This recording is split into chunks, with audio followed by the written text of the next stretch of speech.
Hey Run Junkies, spring has finally arrived here in Denver, but I have discovered that my training woes are not restricted to weather-related issues.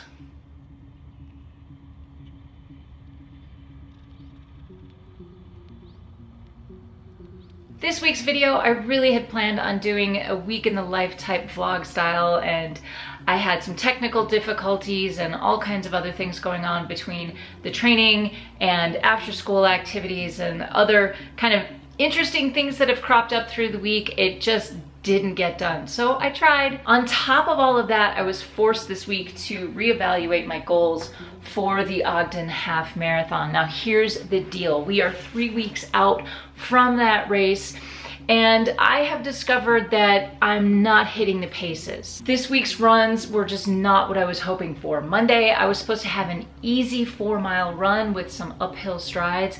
My legs felt like lead. It felt really hard, even at a very slow pace. Wednesday, I had a 5-mile negative split run, which was fine. Nothing to report about that. Friday, I had a 3-mile easy run with my son, but 12 miles is the one that really made me stand up and take notice.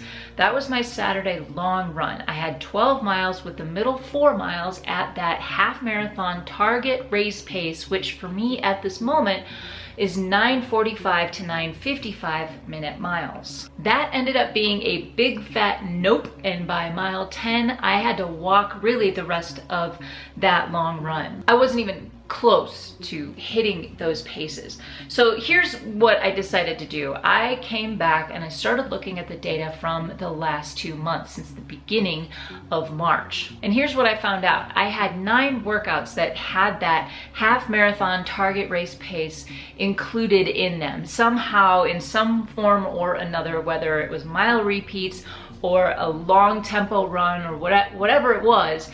I still only hit those targets 3 out of those 9 workouts. And the rest of them, I wasn't even close. I was off by at least a minute over what that target race pace was. Either I physically could not make my legs go any faster, or I just wasn't hitting the targets consistently. I couldn't maintain that pace for longer periods of time. A 33% success rate is telling. My point here is that given life circumstances, physical limitations, and other factors, we should be willing to take a look at the goals we've set for ourselves and make adjustments as necessary. I personally, at this point in my training, don't want to set myself up for failure.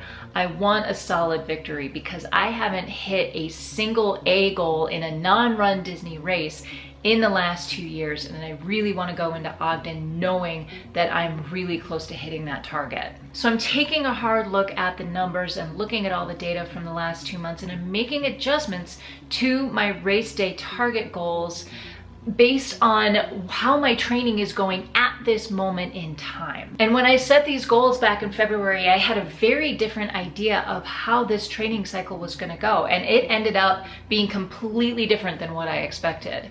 Weather and travel and all of these things kind of piled up this spring to just not really get me to that point where I could get the flywheel going and get a solid week's worth of training. It just never happened. It's time to have a little bit of flexibility and set goals that make more sense. So as of right now, my goals for the next couple of weeks in the rest of this training cycle before Ogden Half Marathon, I'm adjusting that race pace back up a little bit to about 10-minute miles. I'm gonna see how that feels for the next couple of weeks, and then as we get into taper, I should be able to make some adjustments to whatever my race day goals are gonna be. Right now, I still think I can PR, but not by the margin I had originally expected for myself.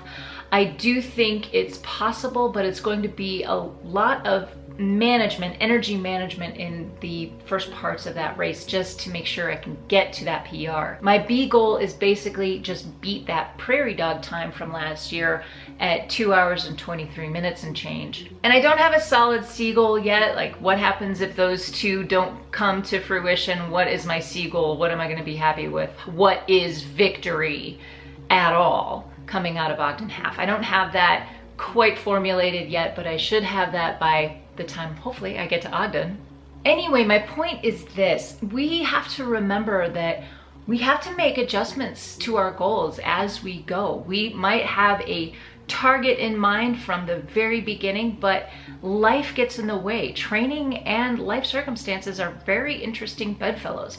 We have to be able to allow ourselves that flexibility to make those changes along the way. Coming up this week, I am continuing the conversation about pace and how to use a pace calculator, why it's a really good tool for your training. And on Thursday, I may go live. I'm not sure yet because I have other things going on that day. Hopefully I'll be back in time to get that done. And next weekend, I will be recapping my 30 days of yoga in April and how that went and what my goal is, what my May training challenge is for myself. But that is it for me today. Don't forget to subscribe. And if you like this video, please give me that thumbs up. As always, thank you so much for watching. Go find your awesome. Until next time, happy running.